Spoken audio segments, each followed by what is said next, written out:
Per esempio, quando ho passato la mano non si chiede quella che si passa la mano a fuori. Bisa pesana matete atatranty ny ty fahasalamany ty ny vehivavy be vokany ohatraohatran'izay no mbola amizany zao sy diso le avy latsahany antsy le didina ny tompony zany césarienne re zay ty latsahany antsy resaka césarienne kelytsika ohapatarina ny vehivavy na mitondra voka na tsy mitondra voka aloha zany amty inona marina le césarienne dia rehefa inona no tonga amin'izay etape anankiray zay ny vehivavy misy fa anatin'ny accouchement dia tsy misy tonga amin'izay misy koa nefa le izy mbola tsy tonga amin'izay fa hoe tsy maintsy mandalo amin'izay césarienne zay dia misafidy andro sisa dia atao le izy bebe miantony dia ampafantarintsika anatin'ny ohatry documentaire kely izy dia anatin'ny 3 minitra monja dia azonao amin'izay na tsy ilay matapohatra be nefa mijery anazy ary izy io lasa malaza mihitsy tato resaka césarienne mpisafidy koa le izy satria aina ny lalevina ao anatin'izany hoe accouchement zany aina ny lalevina manireny zanany eo indrindra ho antsika ty amin'ny tany mbola andalam-pandrosoana dia isan'ny betsaka eto amintsika le hoe maty eo ampiterana ilay dia mampatahotra ndraiky hoe tsy sanatria ny vavaladimy melako hoe fitiavam-bola ny amin'le hôpitaly zay manao an'ireny césarienne ireny satria misy metoetra zany zay miterako amin'io dia tsy anarenina zao ny vidiny lafolafo tsy izay akory fa fitandrona amin'ny matetika hoe raha tsy programmena izy dia efa miteny dokotera nataona tonga amin'izay etape anankiray zay dia avitrana le izy matoa izy dia mandeha tsy maintsy mididy ianao satria mety hoe mifandipatra mitadipoatra ny zazakely mety ihany koa hoe misy olana tamety izany rehetrarehetra izany dia efa omany saina dia aleo jerena ny fanambetinkasika anaty sary daholo izany rehetra izany ny antony mahatonga anazy dia masotoa mijery daholo aso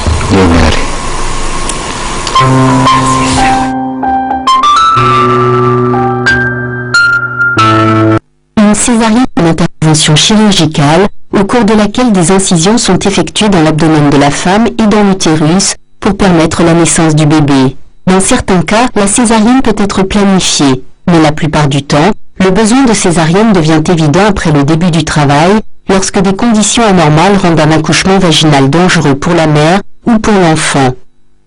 Les indications classiques pour la césarienne impliquent dystocie, placenta previa et souffrance fœtale. La dystocie ou travail prolongé non progressif peut apparaître lorsque la tête du bébé ne passe pas à travers le canal génital ou lorsque son corps est dans une position non favorable, par exemple lorsqu'il est perpendiculaire au canal génital ou lorsqu'il se présente par le siège, qu'on appelle présentation par le siège. Le placenta previa est une localisation anormale, segment inférieur du placenta, qui peut bloquer partiellement ou complètement l'ouverture cervicale. La souffrance fœtale apparaît lorsque la santé du bébé est en danger imminent, généralement en cas de mauvaise circulation sanguine, à travers le placenta ou le cordon ombilical. La souffrance fœtale peut apparaître lorsque le placenta se sépare de la paroi de l'utérus avant l'accouchement ou lorsque le cordon ombilical est compressé ou comprimé. Autres conditions pouvant nécessiter une césarienne, naissance multiple, tumeurs sévères de l'utérus, herpès génital ou autres infections ou problèmes médicaux comme diabète non contrôlé ou hypertension. Votre médecin peut effectuer un test aux ultrasons et un contrôle cardiaque du fœtus pour décider si le bébé doit naître par césarienne. Lorsqu'une césarienne devient nécessaire, vous devez vous préparer pour subir une opération chirurgicale. Si elle n'est pas encore en place, une ligne intraveineuse est installée et un cathéter est inséré dans votre vésicule biliaire pour drainer l'urine. Dans la salle d'opération, vous êtes anesthésié. Dans la plupart des cas, une anesthésie rachidienne est administrée pour engourdir la partie inférieure de votre corps. Mais parfois une anesthésie générale peut être nécessaire. Votre médecin commencera par effectuer une incision dans votre abdomen. Il s'agit d'une incision verticale, juste au-dessous du nombril, au sommet de l'os pubien, ou plus fréquemment d'une incision horizontale, transversale, juste au-dessus de l'os pubien. On appelle généralement cette opération bikini-cut.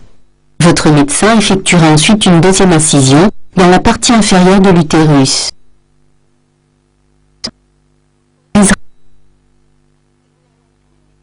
sortira le bébé. Prenant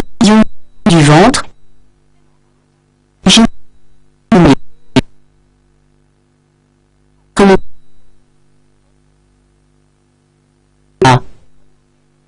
Retirera doucement le placenta et recoudra correctement votre utérus et votre ventre. Cette opération dure environ 45 minutes. Après une césarienne, le séjour en hôpital est généralement de 3 à 5 jours. Pendant cette période, on vous encouragera à allaiter, à faire des siestes lorsque le bébé dort et à sortir souvent de votre lit. Bien que la plupart des patientes sont en mesure de s'occuper de leur bébé après l'intervention, il faut compter 6 à 8 semaines pour une récupération totale. Votre cicatrice s'éclaircira au fur et à mesure de la guérison de la plaie.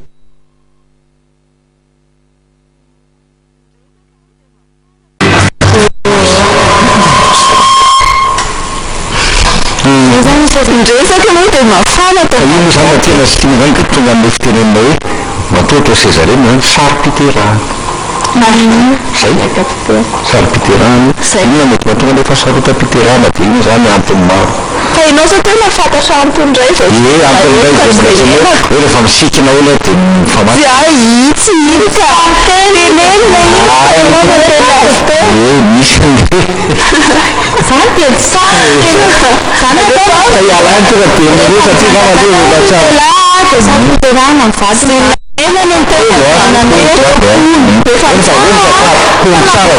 Tsy bevoka ny vadinao aza mitsangatsanga. Tsy hitako mihitsy koa izay antony e. Aleo tsy mivady rehefa ohatra ka hevitra iny fa hevitra sao dia mba azahoana loza tsy maintsy mila raha dia ihany koa ampiterahana ny ankapeny amin'izao dia efa tsy maintsy hanatsofoana sérum foana anafianganana ny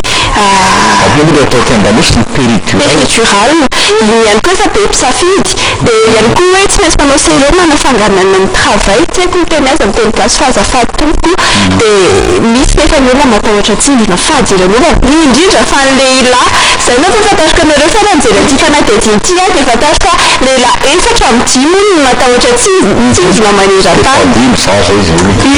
inay raha dia tena fahajiran'olana misy io mihitsy ahoana izany natao alaina ena fa tsy manome raha fa tsy manome raha zany misy fotoana tambola ny fokasigara tsy haiko hoe tsy tsara manome raha miala sigara dia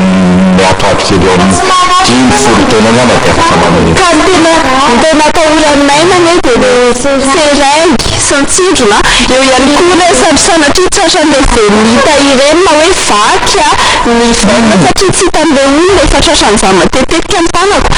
any ivelany any tena nisy vaholana le fasorany sary sary fotsiny aloha le image fotsiny aloha namorona izy ireo ny orinasa iray atao hoe Christy Digital dia namorona appareil iray appareil 3D izy ty izay mandefa onde infrarouge ao anatin'ny rano ao ka avy hatrany dia hita ny veninanao izany hoe apetraka fotsiny alefa le sarosarono azafady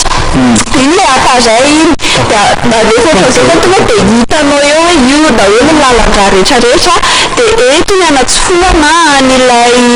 izy somary mba moramora kely azafady dia eto ny anatsofoana an'ilay karazana seringy zany alefaso amin'izay ara ny vidéo azafady indrindra ara ny ambony any alefaso ny vidéo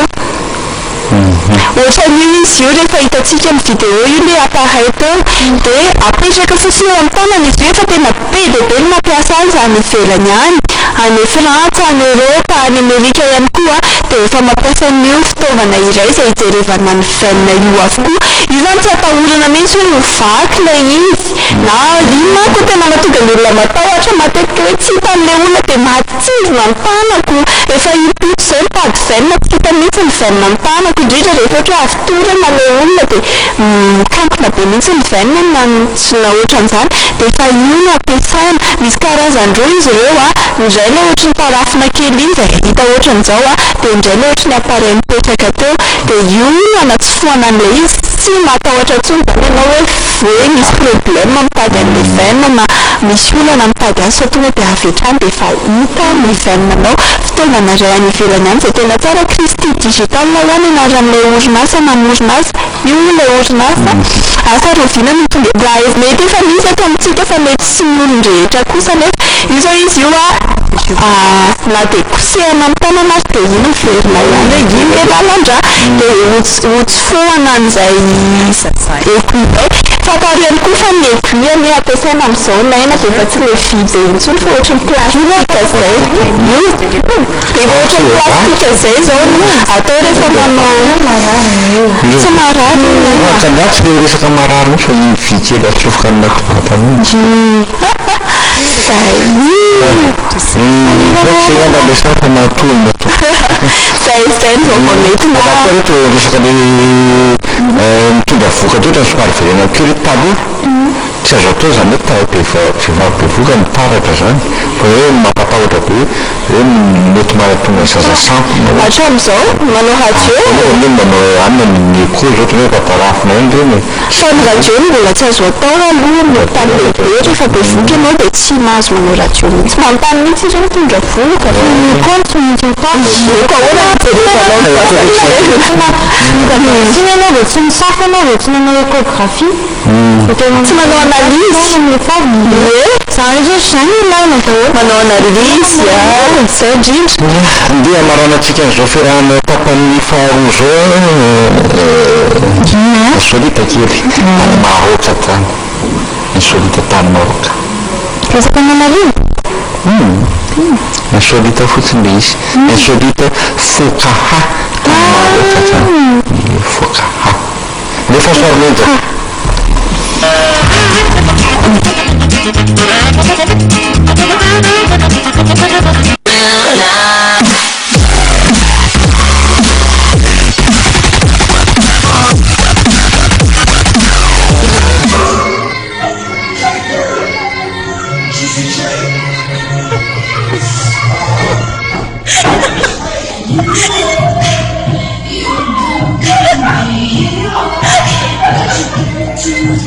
والله ينعل جدك وجد الرايحل والله ينعل جدك وجدها الحمومة والله ينعل بوك وبوها والله ينعل جدك وجدها الله يحرق أصل أمكم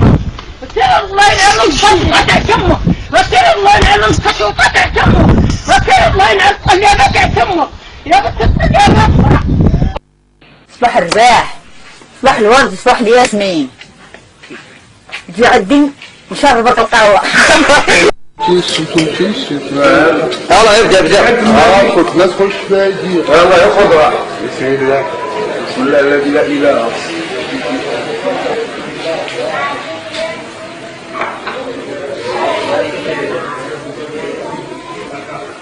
كانت مناضة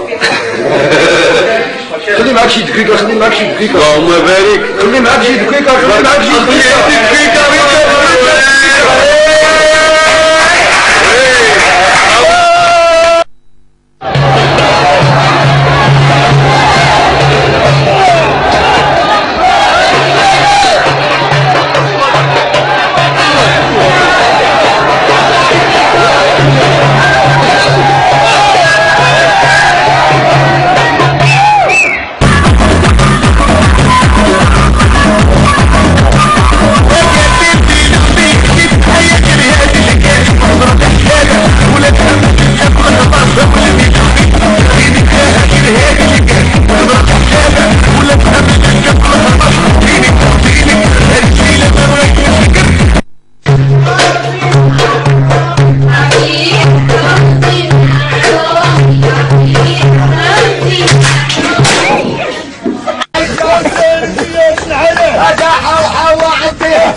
40 غادي يدخل القرعة ملومة غادي يدخل القرعة دابا. بسم الله والسلام على أشرف المرسلين سيدنا محمد وعلى آله وأصحابه أجمعين. دخلي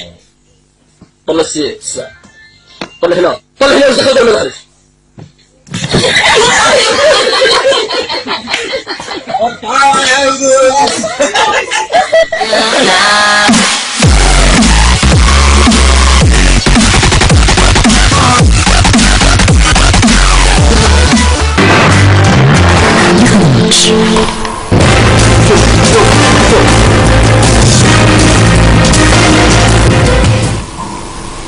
Tonga amin'ny fotoanany vaovao sika tompoko lahy sy tompoko vavy ny amboatsika azy dia nivao mikasika ny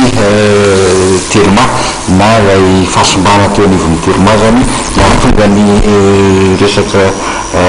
internet tsy nandeha firy tatoato. Fantatra moa zany fa vokatry ny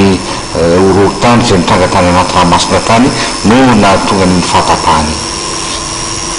No ny fisin'ny horohotany ambany ranomasina no nahatonga ny Tarby mpamatsy internet any Telma ho tapaka araka ny fanazavana nentin'Andriamatoa Patrick Pizalamida, Dalay Jeneraly ny orinasa Telma, raha nitonga fanazavana mikasika ny asa fanamboarana izany Tarby izany ny tenany dia tsy mifobe ny Telma tsy Antaninarenina. Laza ty tompony raikitra ty fa mizotra araka ny tokony izy ny asa fanamboarana amin'izao fotoana zao. Maneho ny lalany sambo mitondra ny teknisianina ny Telma ahafahany mamonjy ny hiteboka be sy ahafahany manohy ilay Tarby simba sy vaovao. Asa mafy no miandry ny teknisian'ny Telma satria fintelonanao andrana vao natapa-ombiazana ny asa fanamboarana. Tarby 20 kilometatra ny fantatra fa simba raha toka amin'ny rivo 20 kilometatra kosa no Tarby tokony hosoloana. Efa ninomboka araka izany ny asa fandravonareo Tarby eo amin'ny teboka be. Iverininy amin'ny teboka kosa ny sambo raha pitso noho ny asa fanamboarana Tarby hatrany. Amin'izao mahoavy zao no tokony hamarina zany asa fanamboarana zany ny sambo ka mba ahafahana miroso amin'ny fanandramana farany ny indray amin'ny lony no mitambajotra serasera. Ena izay no mikasika ny Telma zany fa dia fandraisany rehetra moa zany ny fiverenana amin'ny laoniny amin'ny fandraisana amin'ny alalan'ny internet iny. Eo amin'ny resaka fivavahana ndraiky kosa fantatra fa nahazo ny evekany ry zareo any Maintirano any ary efa nisy moa ny fampahafantarana sy ny lanonana mikasika an'izay fametrahana ny eveka vaovao izay. Lasa diocèse Maintirano raha toka tao anatin'ny diocèse Mahajanga, Morondava sy Tsirony nandidy izy teo aloha. I Monseigneur Gustavo Bombay no voatondro eveka vaovao ny diocèse Maintirano araka ny tatitra nalefa ny paparay masina François Androany fahavalo ny volana febroary. I Monseigneur Gustavo Bombay araka izany no itantana ireo paroasy misa enina izay ahitana mpino katolika miisa 523 alina ao anatin'ity diocèse vaovao ity. Raha ny momba ny Monseigneur kosa indray dia teraka ny 14 volana septambra 1670 tany Saint-Laurent del Val izy nanaraka fiofanana filozofia sy teolojika tao amin'ny fakulten'ny teolojia Grenade. Tamin'ny 20 martsa 1770 no lasa ho pretra ka taty Madagasikara no nanatanterahany iraka izay tao amin'ny diocèse ny Tsirony Mandidy. Izy ihany koa no lehibe missionnaire tao amin'ny district ny Maintirano ity nanomboka ny taona 2010 ka hatramin'ny taona 2020.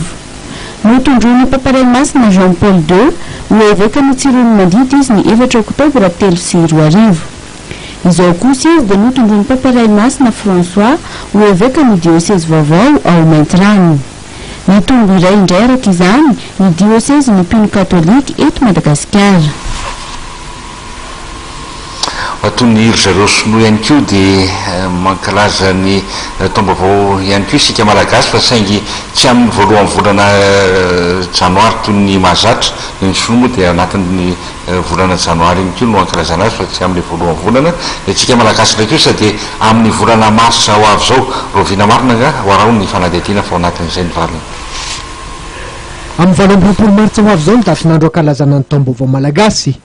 araka ny nambarany hitrany koltorany malagasy. Naompana tamin'ireo hevitra hoe efa narenakasina izany fankalazana izany. Nivoatra nandritra ny valandresaka fampahafantarana izany fankalazana izany tetsy Mahamasina fa ho hitsakitsaka ny soatoavina malagasy ka mihamiletsaka ankehitriny ny asina maha malagasy. mahatsapa itsika mianakavy sy vahoaka ray manontolo sy ny ambany lanitra fankidia miasa ny ty firenena tsy mirahina intsony ny olona tsy mifankaty ny olona niloza ny varitsika niloza ny ranotsika maina ny tany mahantra ny olona zany rehetrarehetra zany hasy ny tany ny enjera dia rahantsika manarina izy ka ny fotoana tsara indrindra anarenana n'izany hasy nanongana zany dia ny taom-baovao malagasy satria ny farany taona fanalana fatotra fanalana ny ratsy fanalana ny loza tsy mety rehetra ary ny taom-baovao kosa dia fitsofandrano sy firaretsio ho amin'ny tany sy fireso vahoaka ray manontolo tokony tsy adivakevitra intsony kosa ny datin'andro ankalazana ny taom-baovao malagasy izay mifanoja amin'ny fipitrahan'ny volana voalohany amin'ny andro voalohan'ny taona izay hitrangany 10:20 minitra amin'ny 7 martsa ho avy zao araka ny tsinam-bolana lahamady ty daty tia dia efa natao tany amin'ny razambe tany aloha tany ary reo moa misy lelanana hoe misy hira zay tsy afaka mbava maro zay tsy fantatretsony namorona azy hoe mahandihiza raha hitsikitsika mahandihiza ny mahamasina mahandihiza raha fararano efaniny manjakamiadana zany hoe ao amin'ny fotoam-pararano zany ny taom-baovao malagasy zavatra efa misy zany dia volana firmana takariva mazava-tsy nanana zay anisan'ny hira efa tranainy be zay mitahiry zany dia daty ka daty tsy vao niforoniny na vao nivilovilo ao amboarina fa efa lovandrazana tany aloha dia tomisatsika efa mitonetsy mamasina toerana manatantara avokoa ny 7 martsa ho avy zao reo fikambanana mpiarony fomban-drazana avy amin'ny faritra maro manerina anosy ny 9 martsa dia efa nompoka ny fankalazana ny 7 martsa dia ho totsaina ny afo-tsy maty ny diabe tondrany any aretina ho fitsenana sy hifandraisana taom-baovao malagasy izay totsaina ny 7 martsa eo koa ny jaka ny fizarana ny enamanitra ny tatao izay endrika lehibe hifanatoavan'ny soa sy ny fahamarinana sy ny fomba mampanao malagasy maro samihafa tsy voatanisa